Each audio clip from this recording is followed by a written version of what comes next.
గౌడ లేదా గౌడ్ బ్రాహ్మణ వంశానికి చెందినవారు వీరు.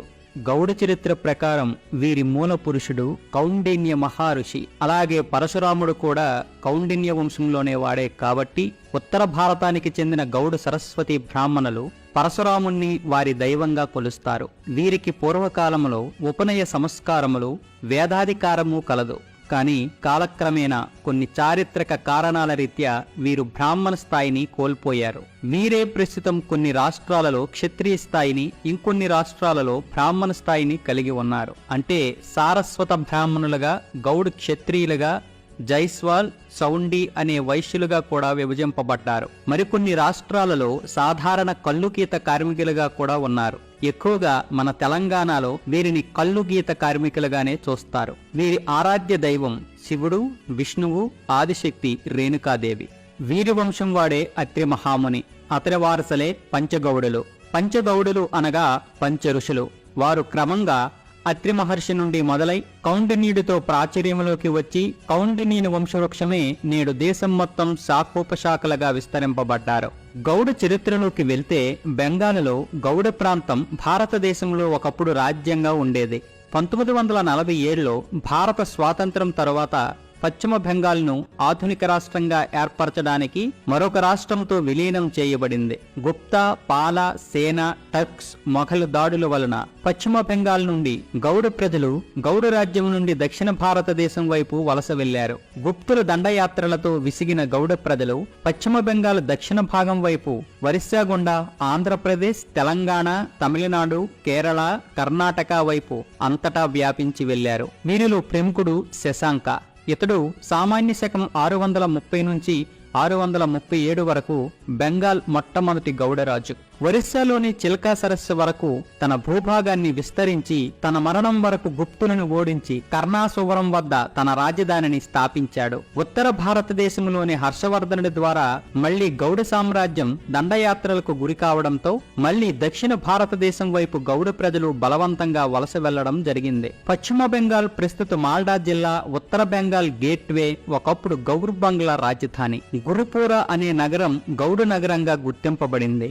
గౌడ నగరానికి చెందిన ప్రజలు 5వ శతాబ్దంలో ఉన్న గౌర్ నగరానికి చెందినవారు. పశ్చిమ బెంగాల్లో పాలరాజవంశం లక్ష్మణ్ సేన్ గౌడు పరిపాలించబడింది. దీనిని అశ్మానాబాటిగా పిలిచేవారు. సామాన్య శక పూర్వం 1204లో బెకీతీర్ ఖల్జీ బెంగాలును జయించే వరకు సేన్ రాజులు బెంగాల్ను పరిపాలించారు. ఖల్జీ దండయాత్రతో ఆంధ్రప్రదేశ్, తెలంగాణ, కర్ణాటక, తమిళనాడు, కేరళ వైపు దక్షిణ ఒరిస్సా గుండా వలస వెళ్లారు. రుత్నిక్నిక్ బార్బుక్షా పశ్చిమ బెంగాల్లో గౌడ అనే ఒక రాజ్యాన్ని పాలించాడు. ఉషాయిసా 15వ శతాబ్దంలో పశ్చిమ బెంగాల్లో గౌడ సుల్తాన్ ఒకసారి ముస్లింలు ముట్టడించిన తర్వాత గౌడ ప్రావిన్స్ పాలకులు ఒరిస్సా ద్వారా ఆంధ్రప్రదేశ్, కర్ణాటక ప్రాంతానికి దక్షిణాన వలస వెళ్లారు. తూర్పు చాళుక్యులు సోమవంశ క్షత్రియులు. వీరు ప్రస్తుతం ఉన్న ఆంధ్రప్రదేశ్లోని వేంగి రాజధానిగా పరిపాలించారు. తూర్పు చాళుక్యులు 7వ శతాబ్దం నుంచి 1189 వరకు ఆంధ్ర ప్రాంతాలను పరిపాలించారు. వీరు తమ రాజధానిని నిడదవోలు సమీపంలో ఉన్న వేంగిని వీరు తమ రాజధానిగా చేసుకున్నారు. తరువాత రాజమహేంద్రవరంకు మార్చారు. చాళుక్య రాజులు ఆంధ్రప్రదేశ్లోని గోదావరి జిల్లాలో సోమేశ్వర, భీమేశ్వర ఆలయాలతో పాటు అనేక ఆలయాలను నిర్మించారు. చాళుక్య భీమ పశ్చిమ గోదావరిలోని భీమవరం, తూర్పు గోదావరి జిల్లాలలోని ద్రాక్షారామం, భీమేశ్వరాలయాలు నిర్మించారు. 12వ శతాబ్దం నుండి చాళుక్య చక్రవర్తులు ఆధీనంలో దక్షిణ భారతదేశంలోని ముఖ్య ప్రాంతాలను పరిపాలించారు. మధ్యయుగానికి వస్తే గౌడు రాజులలో చెప్పుకోదగిన వారు దక్షిణాదిన 15వ శతాబ్దం తర్వాత అంటే 1687 నుంచి 1724 వరకు గోల్కొండను పరిపాలించిన సర్దార్ సర్వాయి పాపన్న గౌడు, కర్ణాటక రాష్ట్రంలోని మహారాణి తంగమ్మ, అలాగే కన్నడ దేశాన్ని పాలించిన కెంపుగౌడ.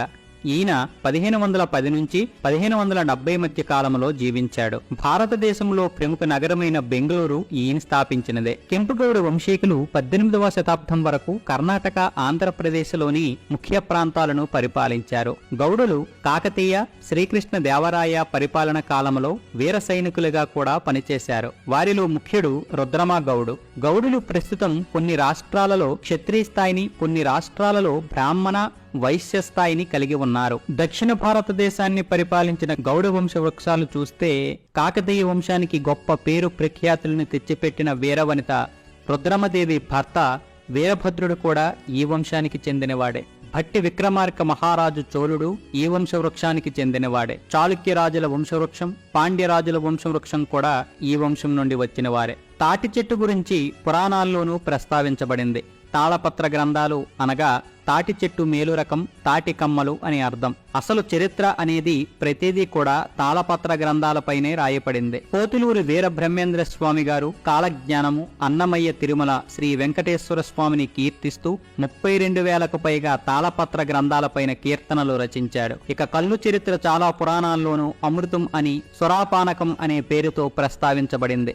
దేవతలు సేవించినట్లు దానవులు కళ్ళు కోసం దేవతలతో యుద్ధాలు చేసేవారని పురాణాల్లోనూ దీనికి ఆధారం శుక్రాచార్యుడు హిందూ పురాణ చరిత్రలో ప్రస్తావించబడింది. ఇక కళ్ళు గీత చరిత్ర చూసినట్లయితే గౌడీకం లేదా గౌడి అంటే సంస్కృతంలో కళ్ళు అని అర్థం.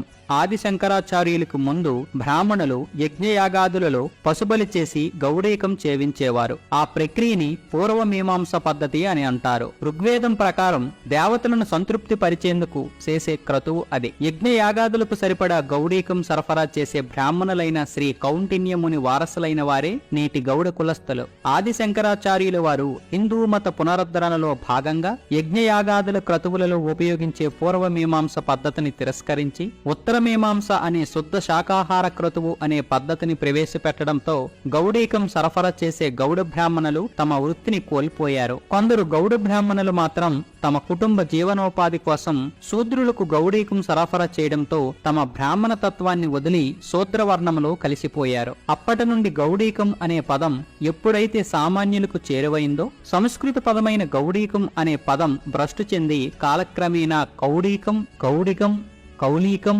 కళ్ళుగా రూపాంతరం చెంది స్థిరపడడం జరిగింది. మరికొంతమంది గౌడులు బ్రాహ్మణికాన్ని వదలలేక వేద అభ్యాసాన్ని కొనసాగిస్తూ ఉత్తర భారతదేశంలో గౌడ సరస్వతి బ్రాహ్మణులుగా స్థిరపడడం జరిగింది. మరికొంతమంది వ్యవసాయంలో స్థిరపడ్డారు.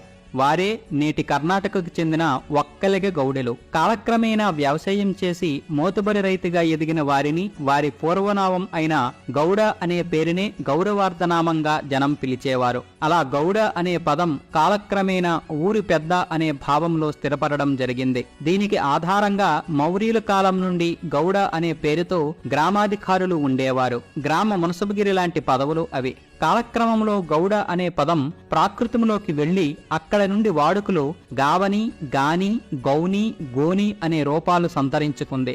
గౌడ్రు, గౌడ అనే రూపాలు కన్నడ రాజ్యంలో ఎక్కువ ప్రసిద్ధి పొందిన రూపాలు. గాని, గోని, గౌని అని తెలుగువారి ఇంటి పేరులో రెండో భాగంలో ఉంటుంది. మొదటి భాగంలో ఉన్న సోమ, పోల, రుద్ర ఇవన్నీ వ్యక్తిని సూచించే పేర్లు. రుద్రగౌడ అనే వ్యక్తి వంశాన్ని వాడుకలో రుద్రగౌడిని వారుగా పిలిచేవారు. కాలక్రమేణా అది రుద్రగౌని అయ్యింది. అలాగే కొన్ని చోట్ల రుద్రగాని, రుద్రగోని, రుద్రగౌని కూడా అయ్యింది. గౌడ కులం వారిలో అందరికీ ఈ తరహా గౌని, గాని ఇంటి పేర్లు ఉండకపోవచ్చు. కారణం గ్రామాధికారులుగా వ్యవహరించిన కుటుంబాలకు రాజోద్యోగం, సైన్యంలో విధులు నిర్వహించిన వారికి, సైన్యాధ్యక్షులుగా ఉన్నవారి కుటుంబాలకే ఈ తరహా ఇంటి పేర్లు వారసత్వంగా కొనసాగాయి. మిగతా వారికి అంటే వ్యవసాయం, పశుపోషణ, చేతి వృత్తులు, కల్లుగీత వంటి వృత్తులు కొనసాగించిన వారికి ఇంటి పేర్లు వారుండే ఊరిని బట్టి ఏర్పడ్డాయి. వృత్తిని తల్లిగా భావిస్తారు వీళ్ళు. అందుకే కాళ్ళకి బంధం, నడుముకు మోకు, వెనక లొట్ట, పక్కన కత్తుల పొది. నిత్యం చెట్లు ఎక్కి దిగే గీత కార్మికులు వేషం ఇది. వీరి వృత్తి మృత్యువుతో పోరాటమే అనాలి. చెట్ల మీదకి ఎక్కే వీరు పసిరిక పాములు, తేళ్లు, మండ్రగబ్బలతో సహజీవనం చేస్తుంటారు. పాము కాటుకు గురైన, కాలు జారి చెట్టుపై నుంచి జారిపడిన మరణమే. కళ్ళు గీతను బతుకు తెరువుగా చేసుకున్నవారు తెలంగాణ, ఆంధ్రప్రదేశ్ ఈ రెండు రాష్ట్రంలో దాదాపు 50 లక్షల మంది ఉన్నారు. అన్ని జిల్లాలలో ఈ వృత్తి మీద బతికేవారున్నారు.